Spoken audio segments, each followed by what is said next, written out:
Shalom, puji Tuhan Bapak Ibu kekasih yang saya cintai, yang saya kasih, yang saya hormati di dalam Kristus Yesus Tuhan. Jumpa lagi bersama-sama lewat program Bible Study Online CK7, tempat di mana kita belajar untuk membaca, merenungkan kebenaran firman Tuhan bersama-sama. Nah, untuk hari ini pembelajaran kita sampai pada Mazmur 110 dengan judul Penobatan Raja Imam. Bapak Ibu, Mazmur Daud keseluruhan berisikan mengenai nubuat tentang Kristus, khusus Mazmur ini, Mazmur 110. Jadi isinya mengenai Mesias, mengenai Yesus Kristus yang dijanjikan kepada bapak-bapak leluhur dan juga kepada kita, sampai kepada kita. Mesias yang mereka nanti-nantikan itu dan juga kepada kita, sampai kepada kita umat percaya. Pemazmur memperkenalkan beberapa jabatan dari Mesias di Mazmur 110 ini. Kristus yang diberikan kepada kita punya gelar yang sama yang juga dinyatakan di sini. Hampir semua pengakuan iman Kristen mengenai Mesias ada di dalam Mazmur ini, baik sebagai raja, sebagai imam, maupun juga sebagai nabi. Waktu lalu kita belajar bahwa dia adalah hakim. Nah, Bapak Ibu Tuhan, jadi Mazmur yang kita baca ini adalah mengenai Mesias dan gelar yang dimilikinya. Sebelum kita membaca, sebelum kita merenungkan dan mendalami lebih lagi, sehingga memperoleh berkat yang indah dari Mazmur 110, saja kita semua masuk hadirat Tuhan, kita mau puji, kita mau sembah Allah kita yang hidup. Terima kasih Tuhan.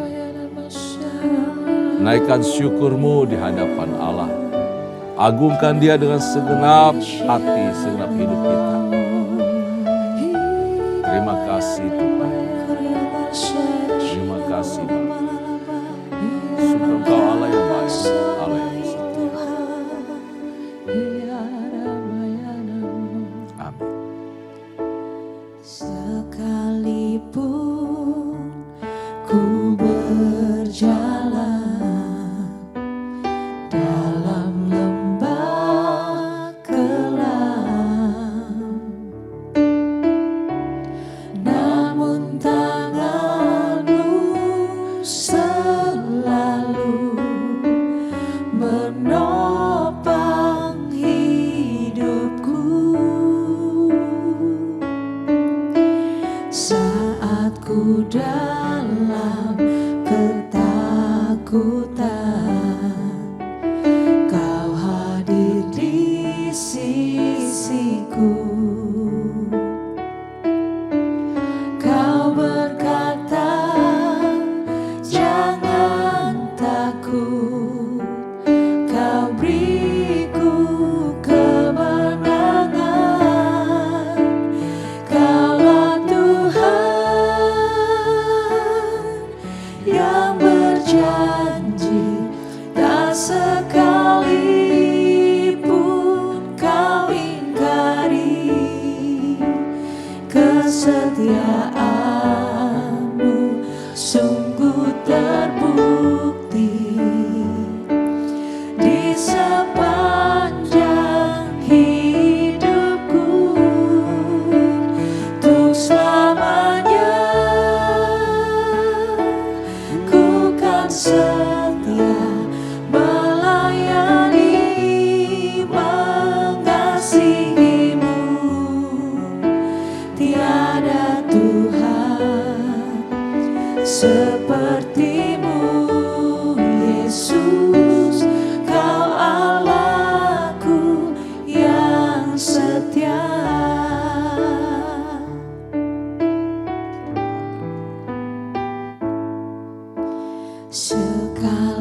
Sekalipun ku berjalan dalam lembah kelam, namun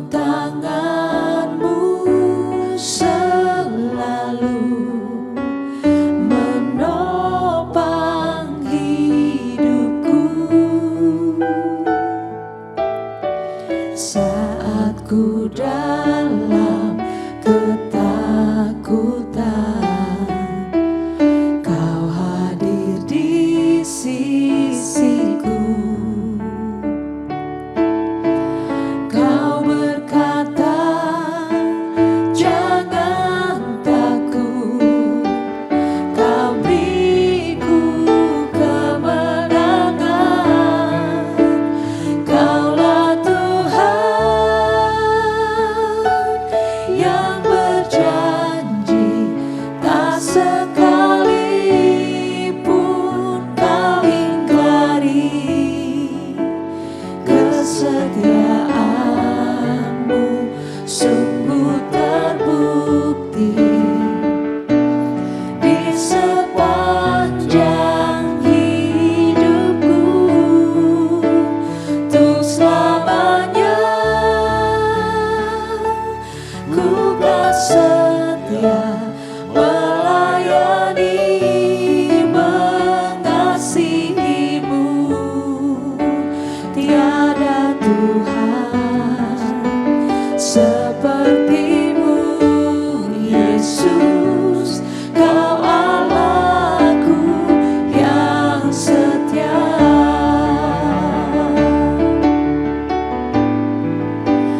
Kaulah Tuhan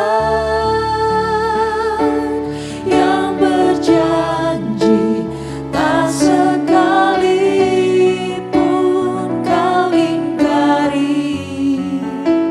Kesetiaanmu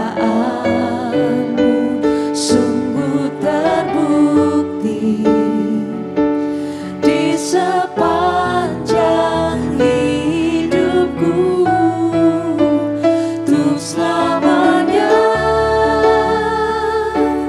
ku kan setia melayani, mengasihimu. Tiada Tuhan sepertimu, Yesus. Kau Allahku yang setia. Tiada Tuhan sepertimu, Yesus. Kau Allahku yang setia. Tiada Tuhan sepertimu, Yesus. Kau Allahku yang setia. Engkau setia Tuhan, oh yang terima kasih. Engkau sungguh baik Tuhan,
Terima kasih ya Tuhan, Engkau Allah yang setia, Allah yang tak pernah ingkar janji.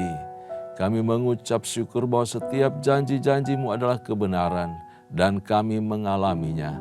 Terpuji nama-Mu ya Tuhan. Hadir-Mu di tengah-tengah kami ketika kami belajar merenungkan kebenaran firman-Mu dan menggali setiap kebenaran itu untuk membuat iman kami, roh kami semakin perkasa di dalam Engkau. Terpuji nama-Mu ya Tuhan, urapan-Mu turun atas kami semua yang mau belajar kebenaran firman-Mu. Baik hamba-Mu maupun semua umat-Mu yang ada di rumah. Kami menikmati berkat yang sama dari-Mu. Dalam nama Yesus, firman yang hidup, kami bersyukur, kami berdoa dan siap belajar firman. Haleluya. Amin. Amin. Puji Tuhan. Mari kita langsung buka Alkitab kita bersama-sama di dalam Mazmur pasalnya yang ke-110 yang menjadi pembacaan, perenungan, dan kita menggali kebenaran firman Tuhan ini. Mazmur pasal 110. Di buku Alkitab saya judulnya adalah Penobatan Raja Imam. Saya akan bacakan kepada kita semua dari ayat pertama sampai ayat yang keempat lebih dahulu ya Bapak Ibu ya. Oke, kalau sudah menemukan semua Mazmur pasal 110 kita akan baca. Bapak Ibu boleh bersuara di rumah ya. Silakan baca dengan penuh semangat dan gairah. Penobatan Raja Imam, Mazmur Daud. Firman Tuhan kepada Tuanku, duduklah di sebelah kananku, sampai kubuat musuh-musuhmu menjadi tumpuan kakimu. Tongkat kekuatanmu akan diulurkan Tuhan dari Sion, memerintahlah di antara musuhmu. Tentaramu siap sedia untuk maju pada hari pertempuranmu, berhiaskan kekudusan, ketika fajar masih dalam kandungan, embun kemudaanmu sudah menjadi milikmu. Tuhan telah bersumpah dan Ia tidak akan menyesal.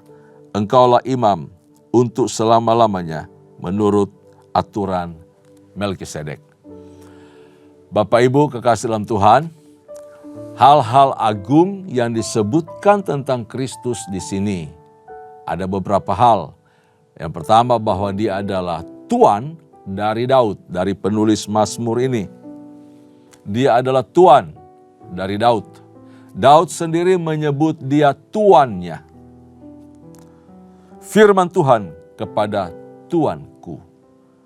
Hal yang sama juga diucapkan oleh ibunya, oleh Maria, menyebut Yesus sebagai juru selamatnya, juru selamatku. Bahwa Yesus itu diangkat ya sebagai Tuan yang berkuasa menurut kebijaksanaan dan keputusan Allah sendiri. Dan kata lain, bukan manusia yang mengangkat Yesus sebagai Tuan atau sebagai Tuhan. Allah sendiri, dan Yesus adalah Tuhan sendiri. Hebat. Tidak perlu pengakuan manusia untuk membuat Yesus jadi Tuhan. Yesus sudah Tuhan. Manusia menolak, manusia mencaci maki, menghina, dan tidak mengakui ketuhanan. Yesus tetap Tuhan. Ketuhanan Yesus tidak bergantung dari pengakuan saya, pengakuan siapapun. Tidak. Sebab Dia adalah Allah, Dia adalah Tuhan. Karena itu Roh Kudus berbicara kepada Daud melalui mulutnya. Ini keluar.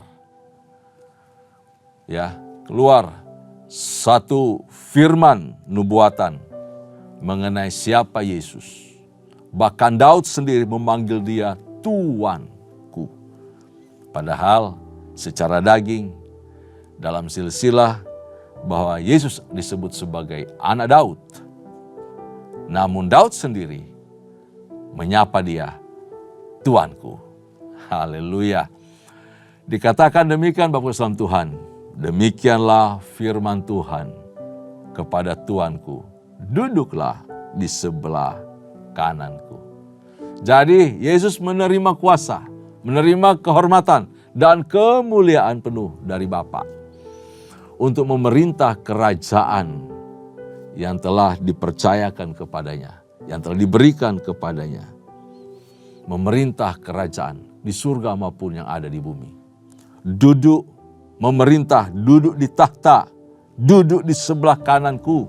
Berbicara apa sih? Bukan berarti, Bapa di sebelah kiri, jadi Yesus di sebelah kanan. Lah Roh Kudus di mana nanti? Orang bertanya seperti itu. Kita nggak bisa jawab. Pengertian dari duduk di sebelah kananku itu artinya Yesus berkuasa penuh. Yesus memerintah. Yesus menghakimi. Yesus memperoleh kehormatan. Bahwa segala kuasa telah dipercayakan kepada Yesus untuk memerintah, untuk menghakimi. Gitu. Itu bicara mengenai pelaksana, penerima kepercayaan dari Bapa. Daud tidak hanya sebagai raja atas Israel, Bapak Ibu saudara Tuhan. Tetapi dalam konteks ini, Daud juga berdiri sebagai seorang nabi. Nabi. Kenapa? Kadang kita melihat bahwa kok ini Daud bisa bernubuat ya, menyampaikan pesan-pesan ilahi. Sedangkan nubuat, roh nubuat itu ada pada nabi. Jadi walaupun tidak mendapat pengakuan secara bersama-sama atau tidak dikenal bahwa Daud itu nabi secara umum, Daud diberikan roh nubuat dan itu hanya dimiliki oleh nabi. Jadi Daud boleh dikatakan adalah seorang nabi juga, bukan sekedar raja biasa, raja atas Israel, tetapi dia juga adalah seorang nabi yang menyampaikan pesan Tuhan. Dia menyampaikan nubuat, dia punya roh nubuat dari Allah. Coba kita baca di dalam Kisah Para Rasul pasal yang kedua. Kisah Para Rasul pasal yang kedua.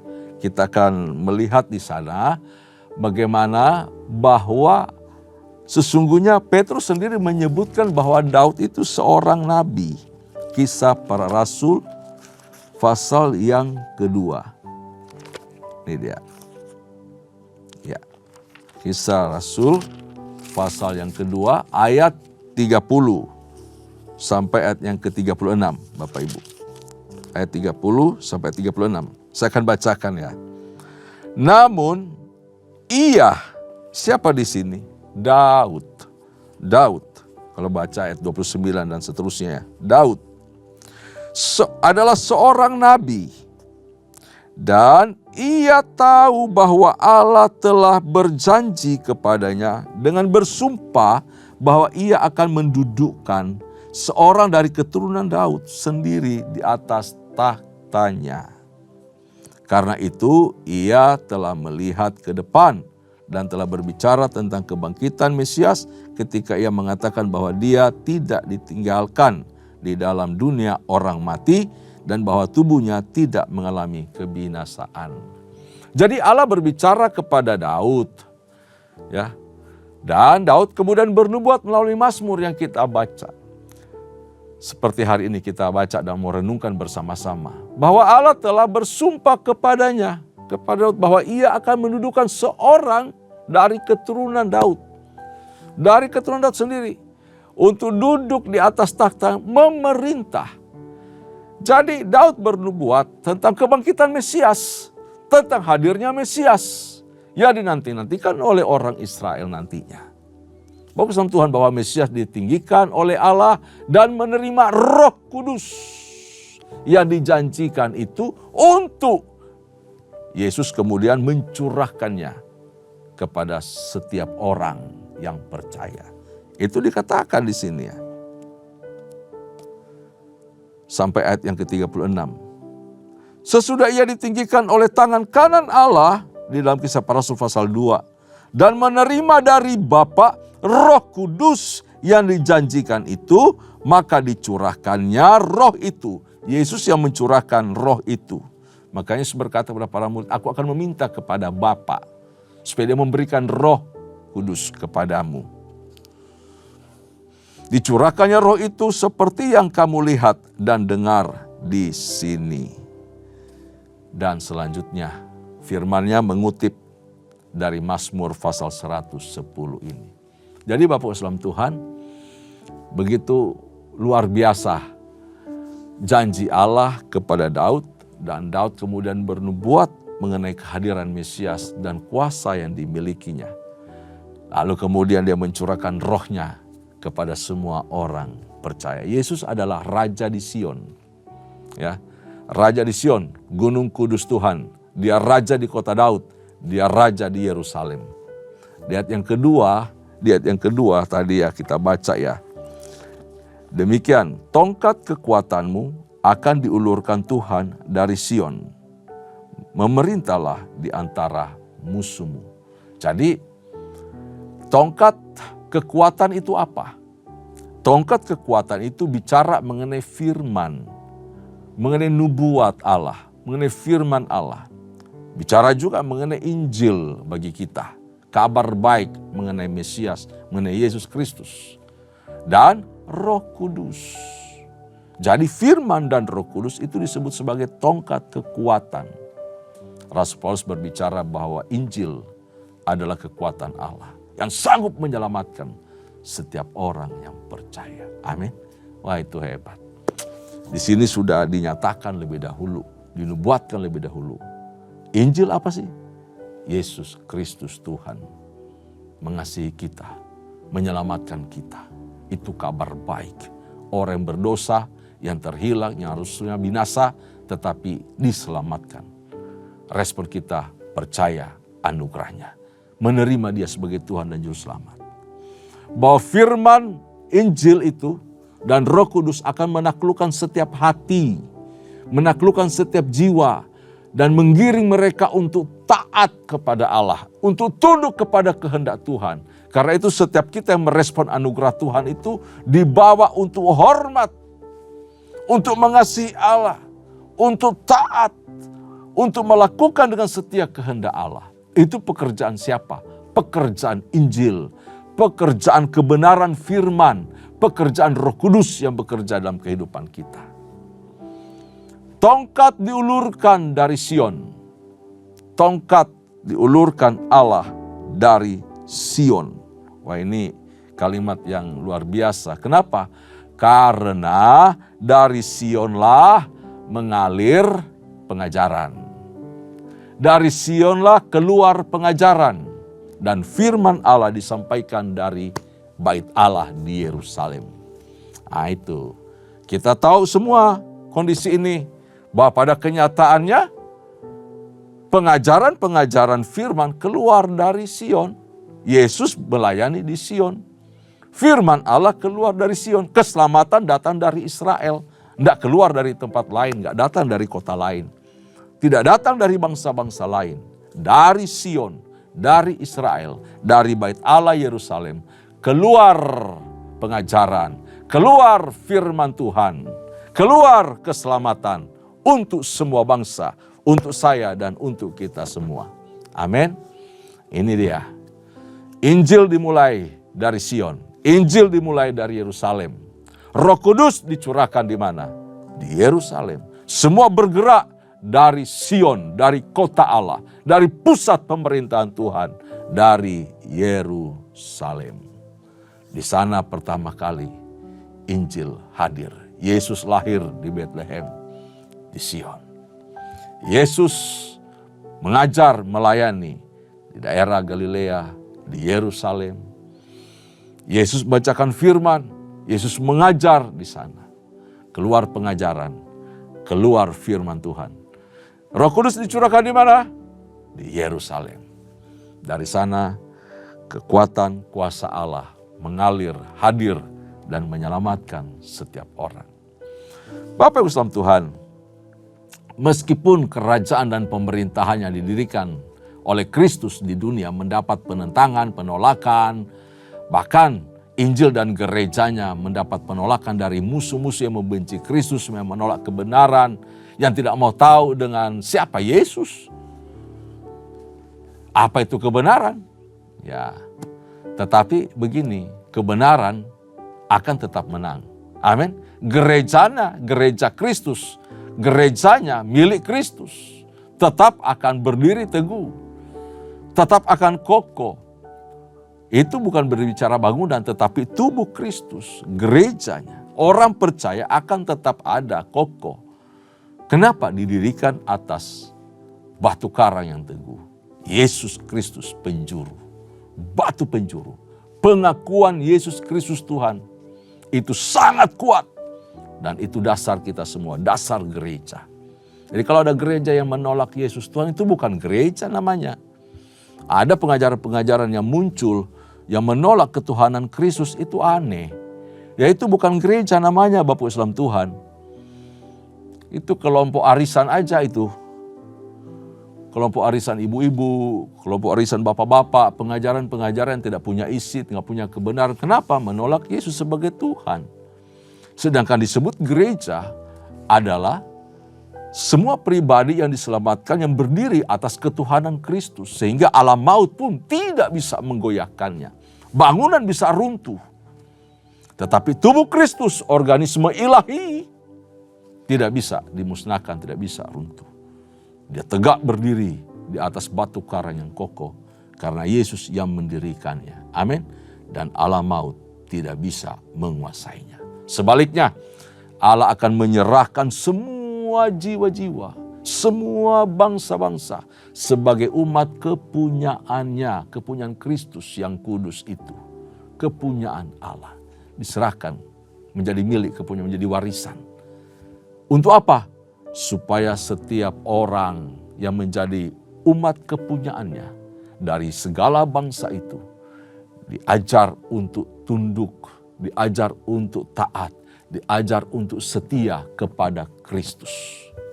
Umat yang mengaku Yesus Kristus sebagai Tuhan dan Juru Selamat pasti untuk belajar taat kepada kebenaran firman. Pasti akan setia melakukan firman di dalam kehidupan setiap hari. Jika tidak, kita bukan murid Kristus. Kita bukan milik kepunyaan Yesus. Barang siapa percaya dan mengaku Yesus Kristus sebagai Tuhan, dia layak harus hidup sama seperti Yesus. Amin. Itu firman kebenaran, mengajarkan kita. Karena itu setiap kita yang dipanggil, yang telah merespon anugerah keselamatan, kita harus menjadi pribadi-pribadi yang hormat, tunduk, taat kepada Tuhan. Dan setia melayani Dia. Kristus juga dikatakan sebagai imam di ayat yang keempat. Tuhan telah bersumpah dan Ia tidak akan menyesal, engkaulah imam untuk selama-lamanya.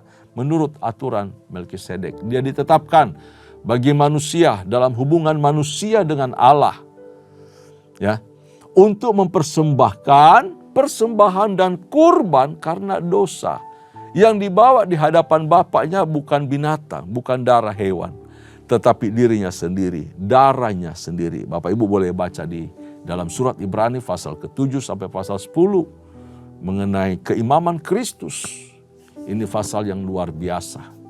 Dan di pasal yang ke-5 diberitahu bahwa Yesus mempersembahkan kurban kepada Allah bagi pendamaian dosa-dosa umat manusia. Ibrani pasal 5 ayat yang pertama. Sebagai korban pendamaian bagi dosa-dosa kita, Dia telah menyerahkan hidupnya, Dia bawa darahnya di hadapan Bapa. Supaya apa? Kita diperdamaikan dengan Allah. Dulu kita musuh. Tetapi oleh darah Kristus kita diperdamaikan dan kita menjadi umat kepunyaan Allah. Dulu kita seteru, sekarang kita diperdamaikan. Sehingga menyapa Bapa, Allah sebagai Bapa kita. Allah mengangkat kita menjadi anak-anak tebusannya, milik kepunyaannya. Bapak Islam Tuhan, Kristus adalah pelayan Allah bagi kita. Dan pembela kita di hadapan Bapa. Dia adalah pengantara antara kita dengan Allah. Imam untuk selama-lamanya menurut aturan Melkisedek. Kenapa melibatkan Melkisedek? Ini adalah pribadi yang kepadanya Abraham mempersembahkan persembahan persepuluhan. Seorang raja dan juga seorang imam yang memberkati Abraham. Kenapa demikian? Karena Abraham adalah nenek moyang dari Israel. Abraham adalah nenek moyang dari Imam Harun, keimaman Harun. Jadi levelnya ada di bawah dari Melkisedek. Karenanya itu keimaman Kristus tidak dari keimaman Harun, tetapi dari Melkisedek yang tidak mempunyai pengganti dan lebih mulia dari keimaman Harun. Itu maksudnya Bapak Ibu kekasih dalam Tuhan. Mengapa Yesus sebagai imam menurut aturan Melkisedek? Kita baca ayat selanjutnya, ayat ke-5 sampai yang ke-7. Tuhan ada di sebelah kananmu, ia meremukkan raja-raja pada hari murkanya. Ia menghukum bangsa-bangsa sehingga mayat-mayat bergelimpangan. Ia meremukkan kepala-kepala di atas bumi yang luas. Dari sungai di tepi jalan ia minum. Oleh sebab itu ia mengangkat kepala. Dari ayat 1 sampai yang ke-4. Dikatakan bahwa Tuhan telah menetapkan sang raja yang sekaligus juga seorang imam untuk memerintah selama-lamanya, yaitu Yesus Kristus Tuhan kita. Raja yang memerintah rakyatnya dengan adil dan imam yang berdoa untuk pengampunan dosa bangsanya untuk kita semua.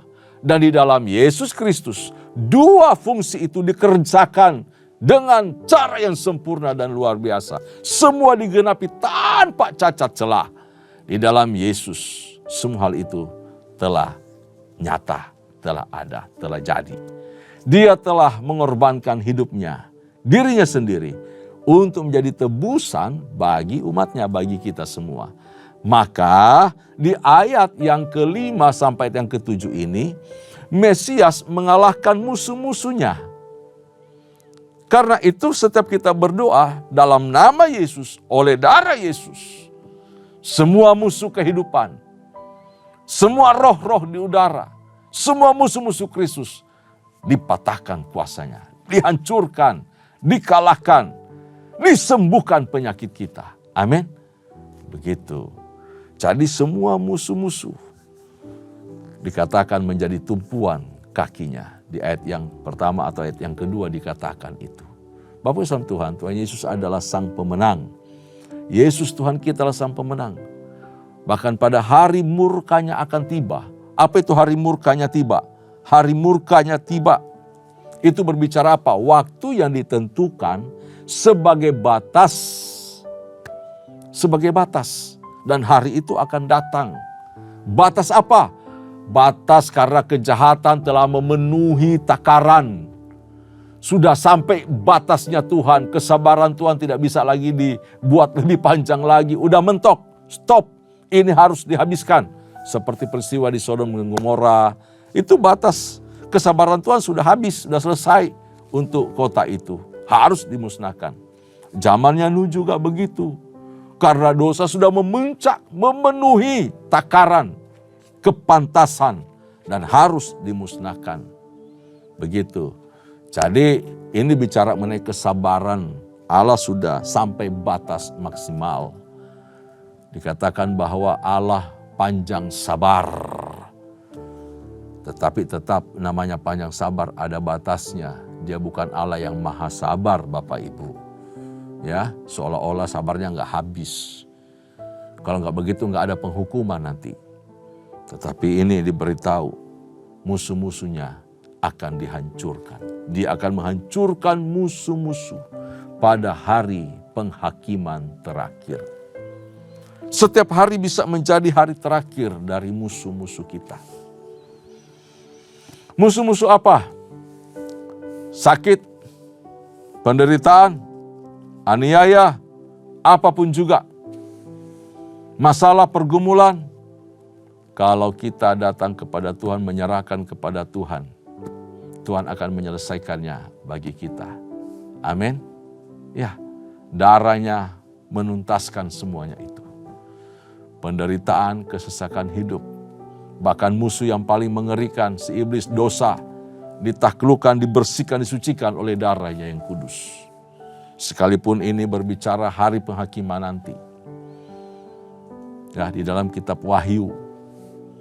Namun kita tahu bahwa kebenaran selalu up to date untuk masa kita dan masa yang akan datang. Firman selalu berbicara dan nyata. Hidup dalam kehidupan kita dan realita yang sedang kita jalani. Bapak Islam Tuhan, tetap percaya, tetap berharap, akui Yesus sebagai Tuhan dan Juru Selamat di dalam hidupmu, di dalam keseharianmu, di dunia kerjamu, bahwa Dia adalah Tuhan dan Juru Selamat kita. Maka penyertaan, perlindungan, pertolongannya selalu nyata di dalam kehidupan kita. Yesus adalah Raja. Yesus adalah Imam. Yesus adalah Mesias yang menuntun kehidupan kita dari waktu ke waktu untuk kita semakin indah di hadapannya. Amin. Tundukkan kepala, kita mengucap syukur. Terima kasih ya Tuhan buat hari ini. Kami percaya anugerah-Mu melimpah di dalam kehidupan kami. Engkau adalah Raja. Engkau adalah Tuhan. Engkau adalah Imam. Engkau sendiri yang telah mendamaikan kami. Engkau sendiri yang telah menebus dosa kami, membasuh hidup kami dengan darah kudus-Mu. Kami mengucap syukur. Terpuji-pujilah nama-Mu ya Tuhan untuk karya-Mu yang luar biasa. Engkau mengangkat kami menjadi anak-anak tebusan-Mu dan kami memperoleh hidup di dalam kemuliaan-Mu. Terima kasih ya Tuhan. Terpuji-pujilah nama-Mu, berkati umat-Mu. Berkati kami semua, pekerjaan, pelayanan, kehidupan rumah tangga, pernikahan, pendidikan, sekolah, Tuhan memberkati dalam nama Yesus. Terima kasih Bapa Surgawi. Kami bersyukur dan kami siapkan hati untuk menerima berkat serta anugerah daripada-Mu. Kekasih-kasih Tuhan, arahkan hatimu di hadapan Allah, terimalah berkat, anugerah, kasih sayang dari Allah Bapa melalui Kristus Yesus Tuhan kita, serta persekutuan yang manis dengan Allah Roh Kudus, menyertai kita semua mulai hari ini sampai parusia. Tuhan datang pada kali yang kedua, bahkan sampai selama-lamanya. Setiap kita yang percaya dan terima berkat sama-sama katakan, amin. Tuhan Yesus memberkati kita semua. Shalom.